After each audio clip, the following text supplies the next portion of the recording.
how do we set ourselves apart? We need to show value. We need to show that we're invested in their listing. We want them to make the most amount of money, and we would like to make some money on, as well.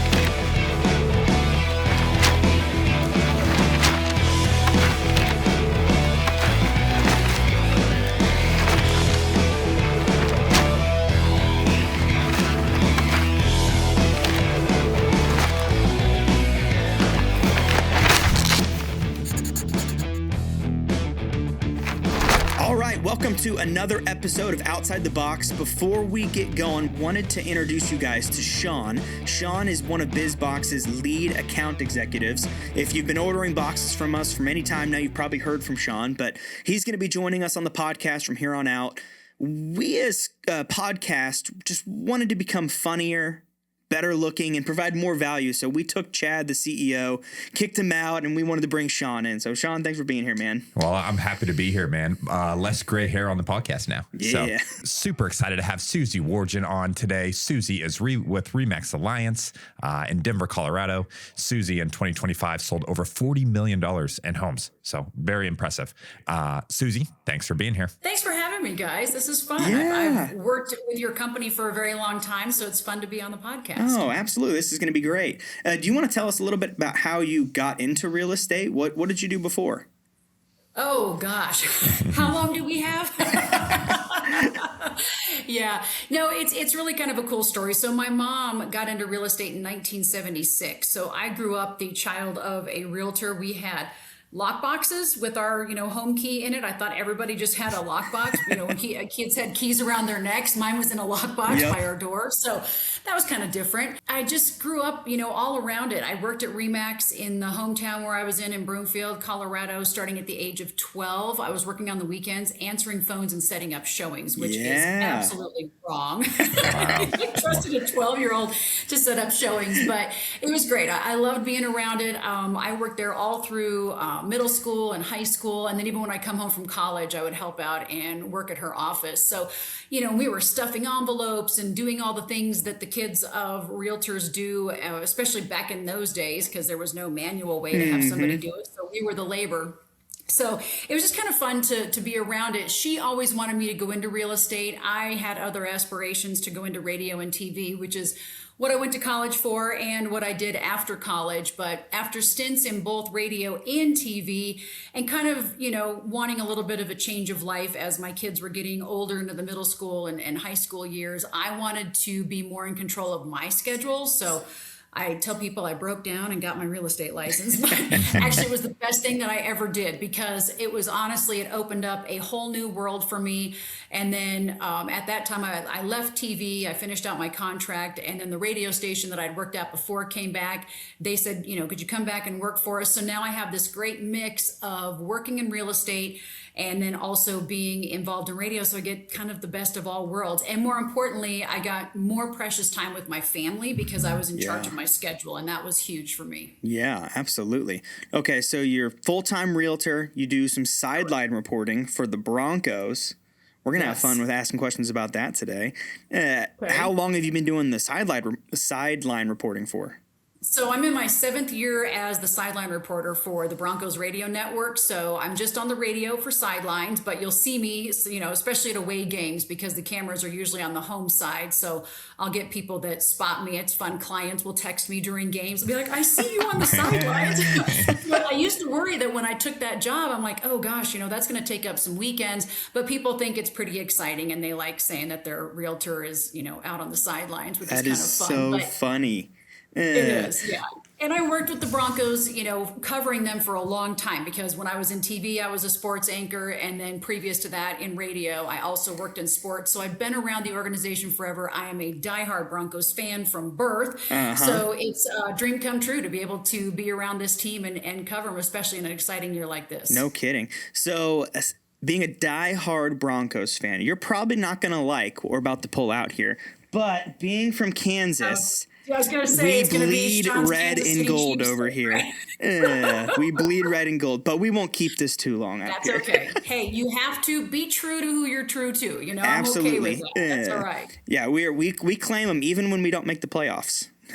Yeah. Well, it's been a long time. So let somebody else have a chance this year. Exactly. My in-laws are diehard Broncos fans, and so this Oh, that's year, great. Mom's been the word. We're just letting them have their season. Hey, I Good. wanted to take flashback just a little bit back to your mom onto that. And I was wondering, was she a first generation real estate agent, or did somebody bring her in? And kind of what were some qualities that you saw your mom really kind of have that that you emulated outside of real estate, and now that you're in it, doing those same things mom did? Yeah, really good question. So she was Remax started in 1973 here in Denver with Dave and Gail Liniger. And Gail Liniger was really set on getting more women into real estate because at that time in the early 70s, it was all men, and the women made coffee and set up showings and, did those things. So Gail really set forward to get more women in. So my mom was in the third class of females that went into Remax. And I think there were about 76 women that entered that year in Remax, which was really cool. And still, it was just right here in Colorado. It was a very small company. Dave was pouring beers at the Remax convention. Now it's this huge production in Las Vegas, and it's worldwide. So it's cool to think about the roots of Remax here in Denver and in Colorado. And my mom was part of it. And so it was really neat. And what's interesting to me is she didn't do it to be like, I want to be one of the first women in real estate. She did it because my brother and I were both in school. She loved real estate and wanted to go into it and make some more money. We had a lot of rentals. So my dad took care of rentals. She was the realtor. And then she developed this amazing network of clients. And unbelievable 40 plus years of servicing buyers and sellers and going through 2, 3, sometimes 4 generations of families, which is really, really special. So I learned from her a lot. I mean, when we were kids, anytime the phone answered, it was be quiet or else. And so I learned how to have etiquette early on.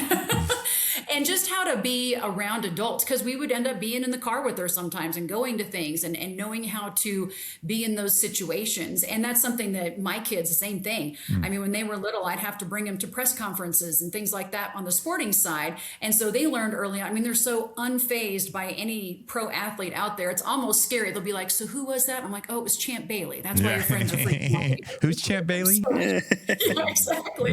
And I have these pictures of my daughter with Champ at 3 different stages of her life, which is really kind of funny. He looks the same and she's completely changed. So it's kind of cool. But back to your question, Sean, I think I just learned a lot about how you treat people, how you deal with people. And that helped me. I mean, in my career, everything's about relationships. And my mom was so wonderful at creating relationships. And it just really helped me to do that and has helped me a lot in real estate, but also with, what I do for sports. It's all about relationships. The players I get to know, and we have great conversations, and it's not X's and O's. It's about everything else. And that's what people appreciate. And they want to talk about their kids and their wives and all the other things that they like to do aside from their jobs. I think it's comical. I mean, I get asked here in Topeka, Kansas, probably once a week from a buddy, from a friend, from someone-so's granddaughter who wants to get into real estate. And I always ask, why do you want to get into real estate? And I'm sure any full-time realtor, it's either money or it's, I love houses. And either one of those 2 answers, I'm like, then real estate's probably not for you. If you like houses, go buy houses. Like, you can like houses and go be involved with that. Go fix them up. Go buy them. Go do that kind of thing. If you want to be a realtor, you're getting into the people business. You're getting into the relationship business. Houses just happen to get in the way. And the more they get in the way, the better. But it's so not about houses. You know this better than anybody. But, showing houses and dealing with the actual house part is probably less than a third of our actual job.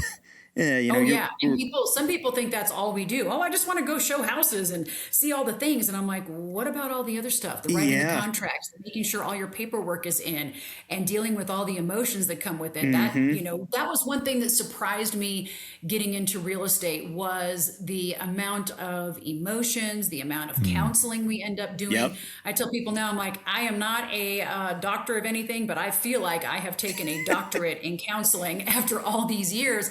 And I deal with I have a probate attorney that sends me a lot of business. So I deal with a lot of families who are going, they're grieving, and I deal with a lot of divorces, and it's really hard. And it's been an interesting journey to learn how to navigate all of those and be fair and know that, husband is saying something that does not need to go to the wife. Wife is saying something that doesn't need to go to the husband. And, and I pride myself on being like, okay, I'm not gossipy. I'm going to keep this thing as it's supposed to be. And then people trust you, and it makes a huge difference. Yeah.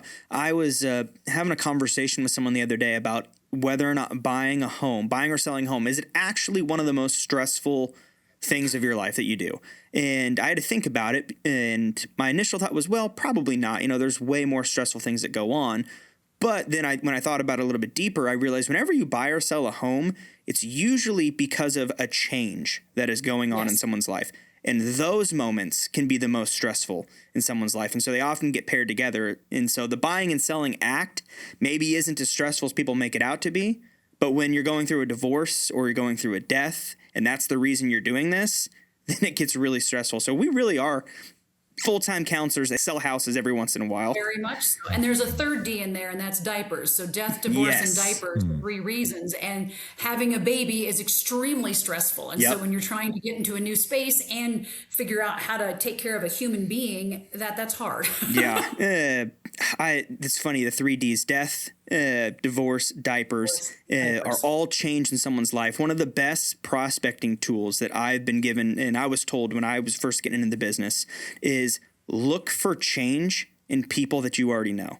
Look for lifestyle changes. Does someone have a baby? Is someone getting divorced? Is there a death in the family? Keep your eye out for those changes within your sphere, because that's where your next deal is going to be coming from. It might not be right away, but it might be in 6 months. That's what keeps real estate going. Even when we have bad markets, those 3 things are always in motion. And that's what keeps, and especially if you've got a good network and you can keep an eye on your sphere and you're connected with people, that will keep you going in this industry.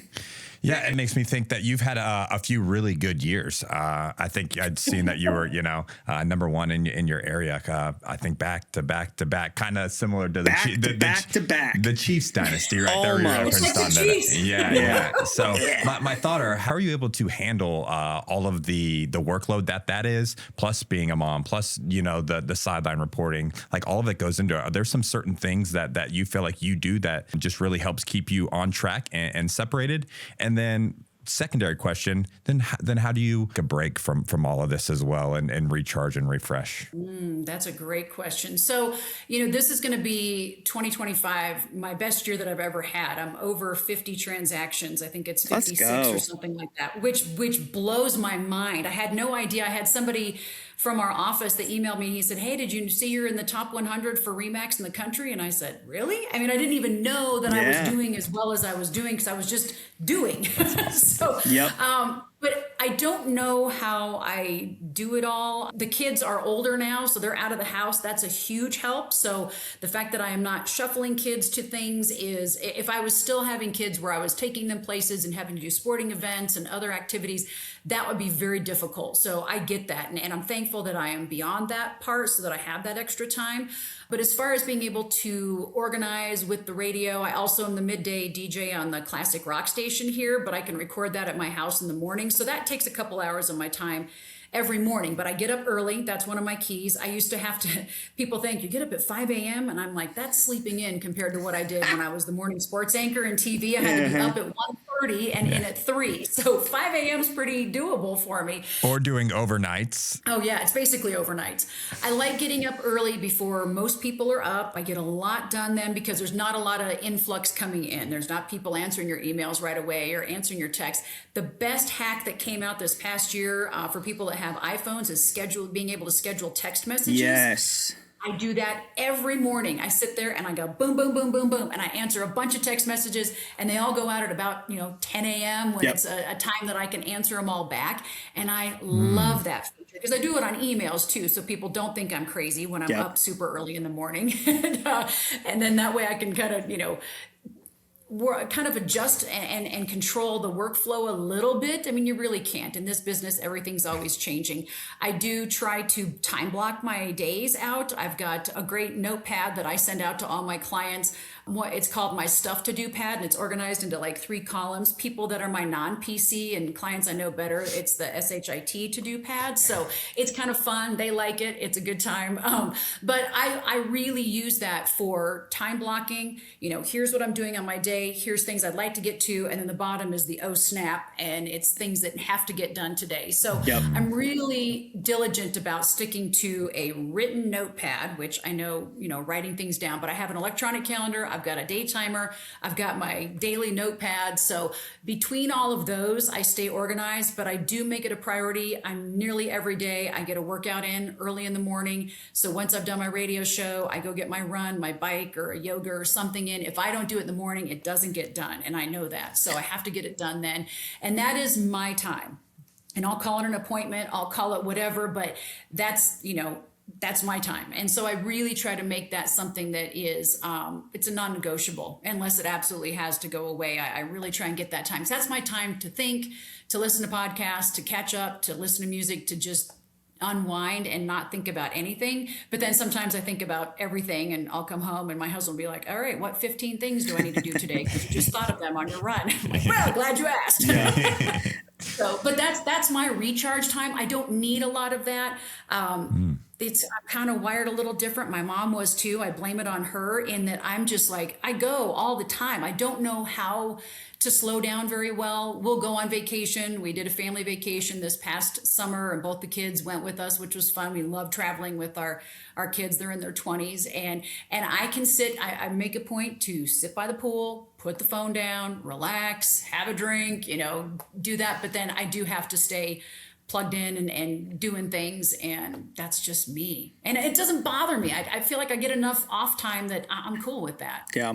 I've always heard business owners and realtors, I can relate to this as a realtor, is we really struggle to retire when the time comes because we are so addicted to the chaos of our world that we've had for 40 years of always going, always being on the lookout, always responding to texts and emails, and that it really is painful for realtors to try and actually just cold turkey quit and retire because it's something that their lifestyle is just built around.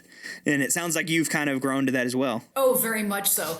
Every once in a while he'll say, wouldn't it be nice if we just moved to Montana and just we're out in the middle of nowhere? And I'm like, that's my worst nightmare. I mean, it sounds great for a week. And then I'm thinking, what would I do? I've been driving crazy and I would have to do something. So, I'm all about going on a vacation and hitting the mountains and hitting the beach, but I've got to come back. I've got to do all my stuff. I love it. I do. I thrive off of it. It's similar to, a pro athlete. They can never get that feeling again of being out there on the field, of hearing the crowd, of that rush that comes with being in a game. And it's very difficult for them to adjust to real life sometimes. That's why a lot of them will go be firefighters or first responders because that gives them that, that rush, that adrenaline that they had when they were playing. And I think we're very similar.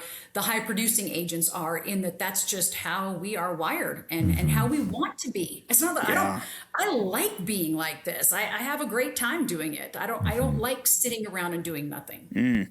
Okay, so selling over 50 homes in 2025. I'm assuming in 2026 you're going to do something similar. What would you attribute some of your real estate success to? Are there certain activities you do every day? Are there principles you live by for prospecting or something like that? What would you attribute some of your success to? Everything that I do now is easy. But before we get into that, the Outside the Box podcast is all about repeat and referral business. And great realtors know the key is serving their clients. At BizBox, we believe your marketing should do the same. BizBox branded moving boxes are marketing that serves your clients when they need it the most. Printed on 2 sides, packed with valuable supplies, and delivered directly to your clients, BizBoxes are permanent branding that keeps you top of mind long after the move. With packages starting at just 5 boxes and free design setup, there's a solution for every budget. Visit bizboxinc.com, click free setup, and create unforgettable marketing in minutes. Stand out with BizBox while your competitors end up in the trash. Now, back to the show. Either repeat customers or referrals. So I don't do any kind of advertising or anything like that. So that, of course, is always the biggest compliment we can get, right? Is when people refer us. So I'm very, very blessed to have that. My mom passed away, year and a half ago, and she got a brain tumor, and God bless her, she kept wanting to work. And I was like, Mom, you have to stop because they can't have you making mistakes. And she had a client base of 400 clients. So I Yeah. inherited that client base. Yeah. So adding to mine made a pretty big base of people. But because I do the sports thing, I send out sports schedules. So 3 times a year, they get a Rocky schedule, Broncos, and then a Nugs and Abs schedule that's together. And then every December, I send those notepads out, including not just clients that I've worked with, but like all of her people to anybody that's in my sphere. And I write a hand note on there. Happy New Year, whatever their names are. So 700 of them. Yep. I've written 700 notes to people. But I think that stuff makes a difference. And just being accessible and available. You know, her clients, many of them are getting a lot older. Some of them are going to retirement homes. And I do a lot of hand holding, and I don't mind Yep. doing that. I love doing that. And I think that's huge. And then when their kids see you doing that, then that makes a big difference. Then they, you know, want to work with you and be a part of it. So I think the key for me has just been really taking care of people and being very personable. I don't have the time to sit and make 10 phone calls a day. That's just not my motto to kind of cold call people.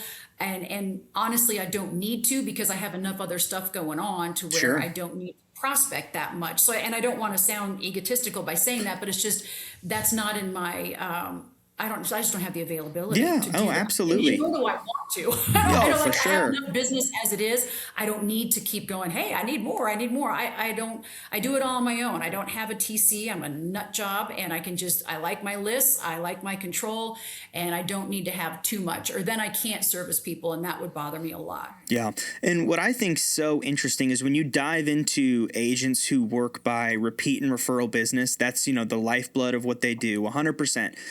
You'll often hear, I think what you just said is, you know, I don't do prospecting. You probably do. It just looks way different than what people typically associate prospecting with. You know, your prospecting, your prospecting is going to the Broncos games and, you know, working some of the crowd that you know well, because who knows, those are home buyers or maybe even past clients. I think that's super cool. Yeah, well, I guess writing those notes. I also do pie giveaways at the holidays. So I'll send an email out to everybody, and I do between 80 to 90 pies. This year we did it on Thanksgiving, and I split it up. My mom's office was up north in Arvada, so I do half the day up there, the other half of the day down south. And that way she has clients that are up north, and so I can take care of them. And then I have a lot of clients that are down south as well. So, you know, just those touch points where they get something from you. And I have just about everybody on what's called Homebot, which is a, you know, monthly email that comes out with the value of the home. People love that. So I am reaching out to my sphere at least once a month via email, and then, you know, more often during the year with a regular mailing that's something of value, or the pie. So the thing of value is the key. Yeah. It makes me think over here how you came across BizBox, right? And the value that you add with that. Because we just recorded with a good friend of yours and client of yours, Nick Bailey, right? And one of my referrals, he sends me business all the time now. Yeah. Those are the best. Yeah. Yes.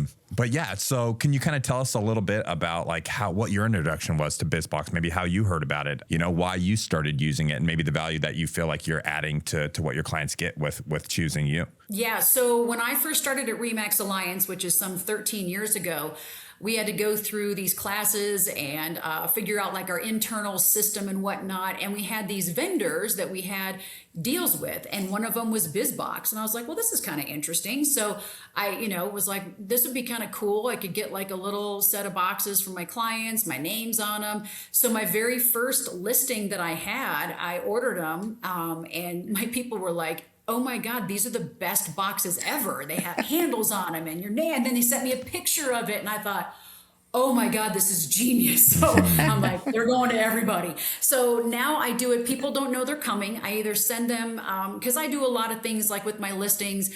I have a pre-inspection. My stager goes out. I put a lot of skin in the game ahead of time. So I try and time my boxes so that when my stager visits and tells them to pack all their, what up, the boxes show up. So they have no excuse not to start packing their stuff. And they're thrilled that they just got all these boxes because now it saves them a trip to, Home Depot or wherever to get boxes in a few more days or however long it takes. And then with my buyers, as soon as they go under contract and we're through inspection, I send them boxes as well. And they love it too. And people keep them around. That's what amazes me because they're such good quality boxes. And I'm not just saying this because I'm talking to you guys. Yeah, we'll pay you later.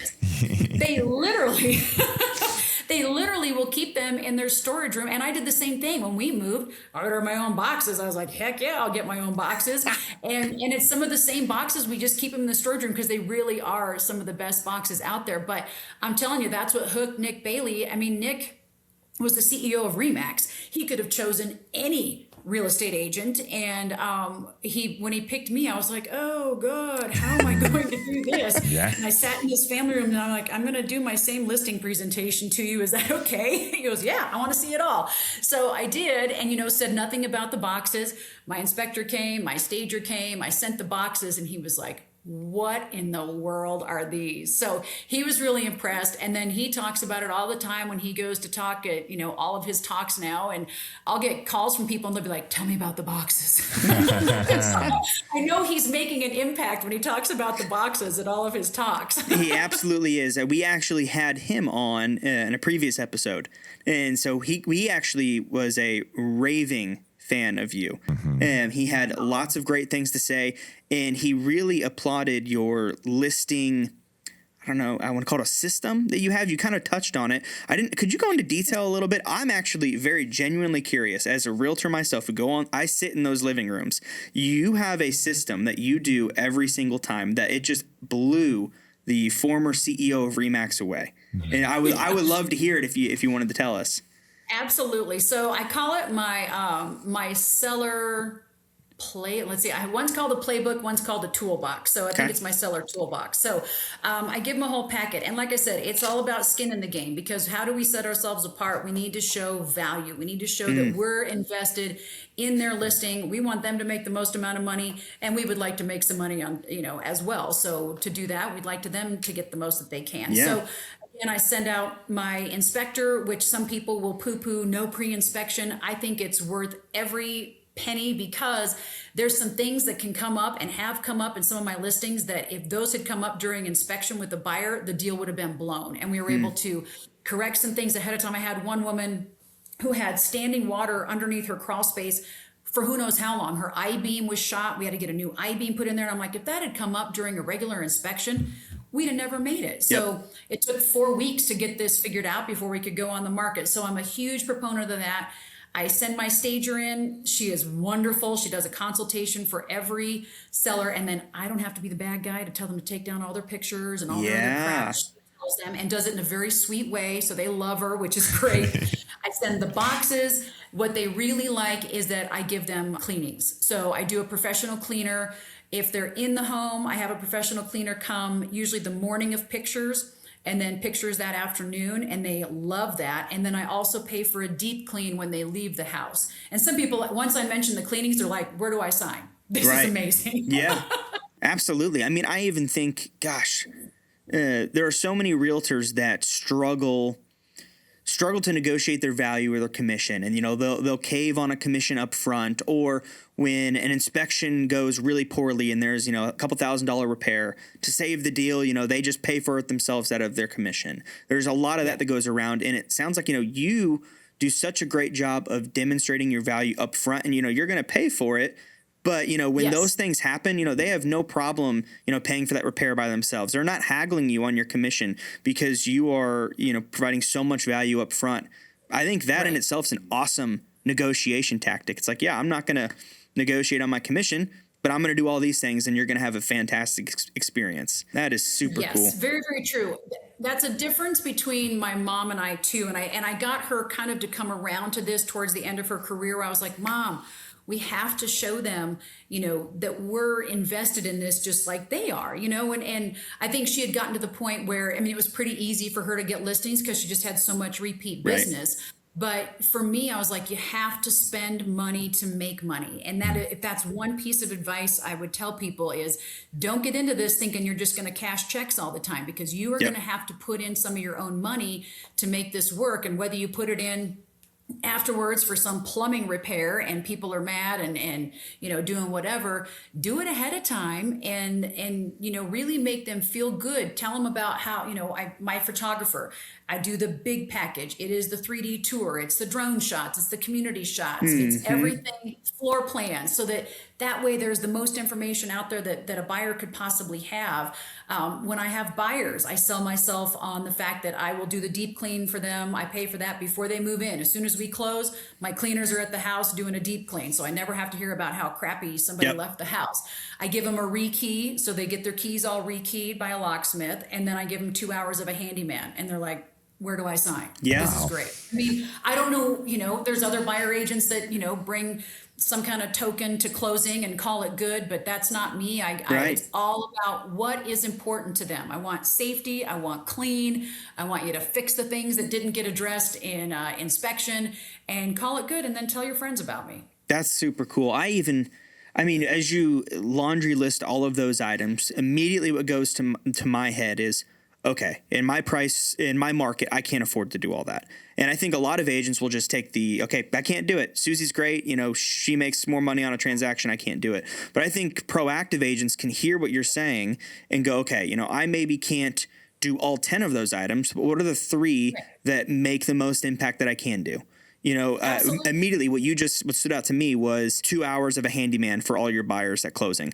I mean, we all have handymen that are, in our back pocket. You don't think they would, do some sort of like gift certificate or honor and just know that I'm going to pay the invoice or whatever. I mean, that's genius because. Exactly. And they'll give you a discount. If you work with someone, like my handyman gives me 10% off. Yeah. So when they give him their coupon, I give him a little coupon, and some people don't use it. So that's the other thing. Yeah. It's a nice gift. You're not paying for it ahead of time. I print up the coupons and give them to my client, and then half of them use it, and they think it's awesome. The other half forget about it. We try and remind them, Yep. It's kind of been a thing. But then with the locksmith, I've worked out a deal with him to where I send him so much business that he gives me a deal every time. So you find the right people to work with, and you can probably realize that you can afford more than you think you can. Yep. But just get with the right people, and they'll be happy to give you some discounts for the repeat business. It's huge for them. Yeah. And gosh, the handyman thing. I mean, I think, okay, who are some handymen that I would set my clients up with? I'm like, okay, 2 hours, they probably charge me, $50 an hour to $100 Right. minimum or something. Like $100. This is what goes to my head. $100, and I don't have to hear buyers complain about things, the trim not looking like how it's supposed to, or the drywall being busted by a couch and during the move that wasn't there during our final walkthrough or whatever. I mean, that's just not only a great value for a client, but as a realtor, I'm like, that would be so awesome to have if I don't have to deal with that. I say it all the time. Like when something comes up with inspection, I'm like, well, let's ask for this, and this. These 2 things, my handyman can do that with that coupon I'm going to give you. And they're like, oh, cool. Okay. Yeah, that's super cool. Done. Gosh, my mind is blown. Susie's a genius, Sean. She is a genius. And I'm sitting here over here thinking that all of the time that you spent with all of these professional athletes, you were talking earlier about how you're just wired different. And it makes me think that just you hanging around all of these top 1%ers, it's that, 1% of people, like-minded people who just do things a little bit different, that want to be a cut above, that's just like by osmosis has bled into what you're doing right now onto that. With you hanging out with, like, I don't know, my brain goes to like, what did Peyton Manning teach you, that's helped you in real estate? What did John Elway teach you? What did Mike Shanahan teach you? What did some of these greats that on the gridiron or at CSU, or you did the Olympics as well too? So what are some of these things that maybe have translated into your world? You've hit on some of them, but I don't know if you got more up your sleeve. I think with them, it's a lot of you observe work ethic and also relationships and being protective too of things that you do, not saying yes to everything. And sometimes that's very difficult. And I think athletes get pulled in lots of different directions. I get pulled in lots of different directions. And sometimes you have to say, no, I can't, I need to do this, or really be very protective of your time in some instances. But I think I just see how they bring themselves, and Peyton's a great example, and I've done a lot of things with Peyton. I MC events with him. I've done a lot of moderating when he's been on a panel, and he is very interesting. So Peyton will always, he'll want all his questions ahead of time, which is totally fine. I'm used to that by now. But then when we get there, it's totally different than what the questions were that I sent him. But I think he just likes kind of knowing, okay, here's where we're going to be, and maybe we'll start there. But then, Peyton runs his own ship, and Peyton's and if you watch the Manning cast and things like that, I love watching he and Eli, because I think Eli is the only person in the world that can give Peyton as much crap as, because I don't see anybody else giving him that much crap as Eli does. And I love it. It's so much fun, but he's the little brother. That's what he gets to do, which is great. But I think just watching these guys, and it also, I enjoy talking with them, because I think it's interesting to just see how they, live their lives, who they surround themselves with. I just did something 2 weeks ago with Garrett Bowles, who's our offensive lineman here. And he's just started a foundation. Well, he's had the foundation for a while. He's had it going in Utah and just did his first one here in Denver. And he said one thing that he was told by his uncle was, you are the 5 people you surround yourself with. And I just thought that was really interesting. And from an offensive lineman standpoint, and I brought this up to him, I'm like, you're on a line with 5 guys, 6 if you have a tight end on there. And I'm like, you're around the people that, you need to be like, our offensive line this year has been amazing. Bo Nix hasn't been sacked very often. And so you are those 5 people that you're around. So who are you surrounding yourself with, and who is in that inner circle? And I think that's, what I observe from them too. You see the athletes that they're getting pulled way too many different directions, because everybody wants a piece, especially when somebody signs a big contract and things like that.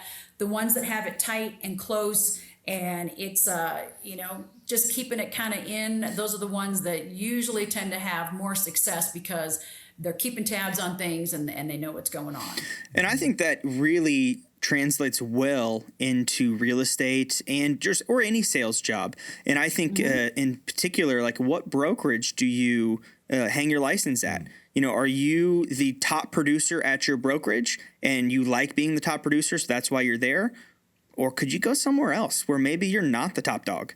What would it look like to go be at a brokerage where you're middle of the pack, and every day you're thinking, someone sold a home and I didn't, or someone sold 3 homes this weekend and I didn't. I always joke that at my brokerage, the best thing about my office, and where I office in particular at our office, is I have to walk past our sales board every morning to get to my office. Oh, wow. And so my office is right outside it. So I go walking past and I see, so-and-so sold a bunch of houses this weekend. I don't have anything going right now. Like, we need to get to work. Yeah. And I think that's a huge thing about being in a brokerage that people don't often think about. It's always splits, or it's always what CRM can they give me, or whatever. And who's there is important, because what's better than a lower split? Selling 15 more houses because you were pushed harder.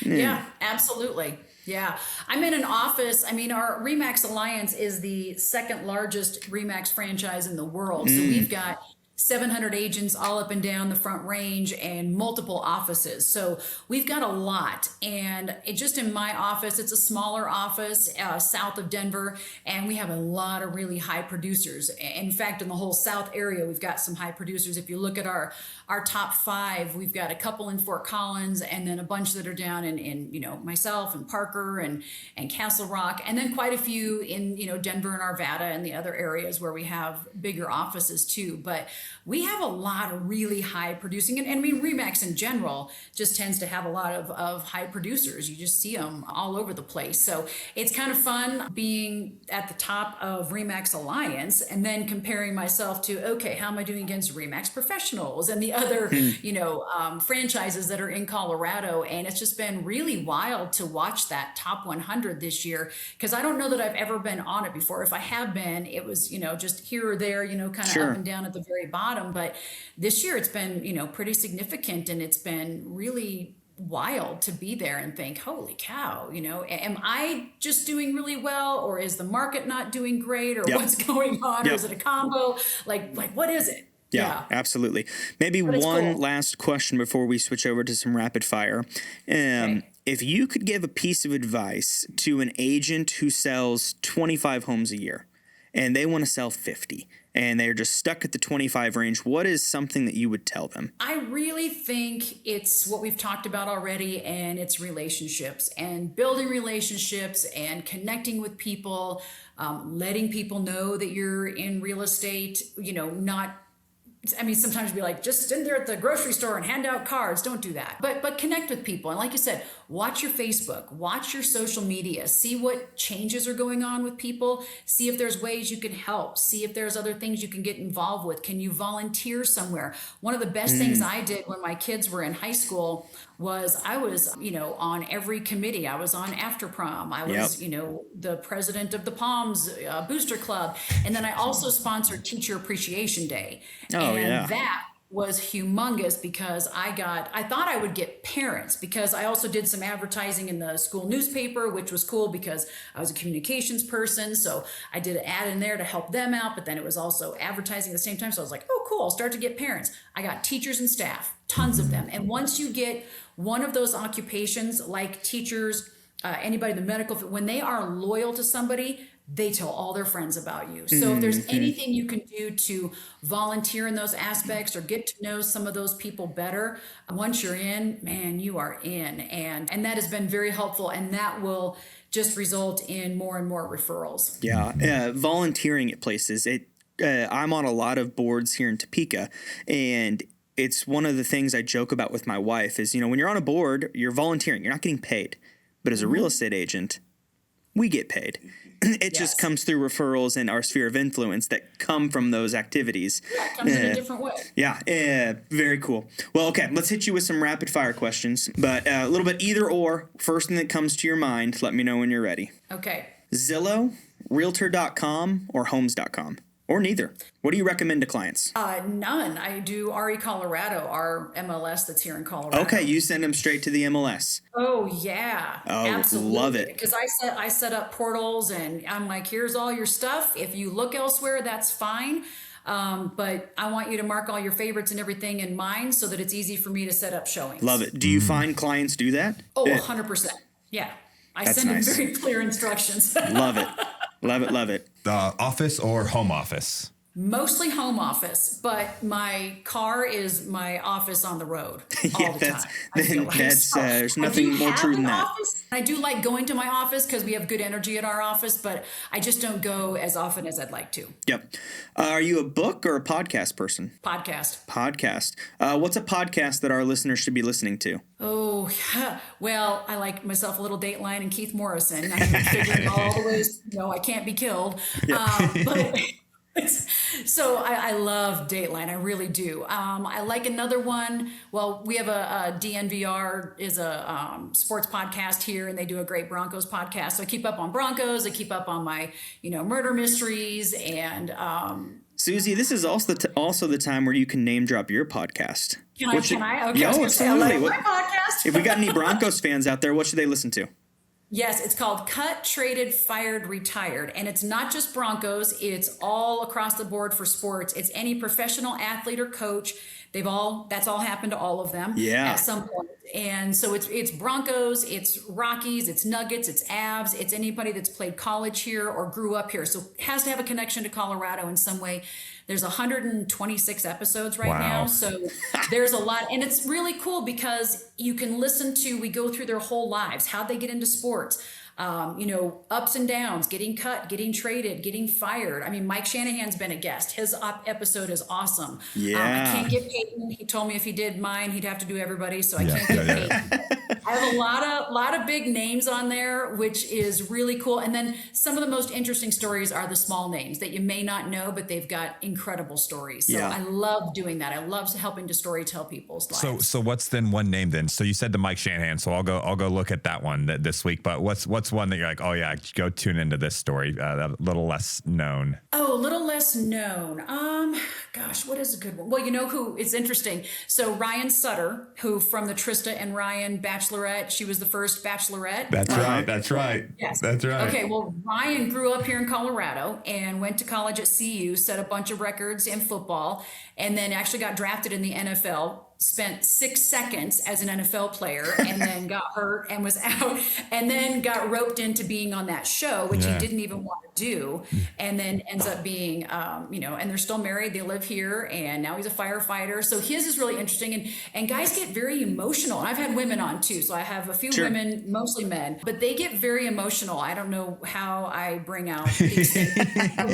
we go to some places and I'm like, we don't have to go there. And they're like, no, let's do it. And so they're really open books about a lot of stuff. I've had a lot of guys who they've spent time in jail after they got done in sports, and they've had drug problems, alcohol problems, and they've come back. And it's pretty cool. There's some really, really good episodes in there and really good ways to, if you're trying to figure out how to reinvent yourself, there's good motivation in there, which I think a lot of people that get into real estate, they're typically reinventing because they were doing something else before and now they're doing real estate. Yeah. What's the most underrated app on your phone that you use for business? Oh, Forewarn. I don't know if you guys are familiar with that. It's something that gets offered through my Realtor Association, and it's a way to plug in phone numbers. So, we get so many spam numbers and so many things, and then we can see who they are and see if they have a criminal record, see if I'm all about the safety part of things. So that is one that I am very, very in tune with, that if I get the random, hey, I'd like to buy a house or whatever, plug it in there and I can tell a lot. Yeah, sure you do.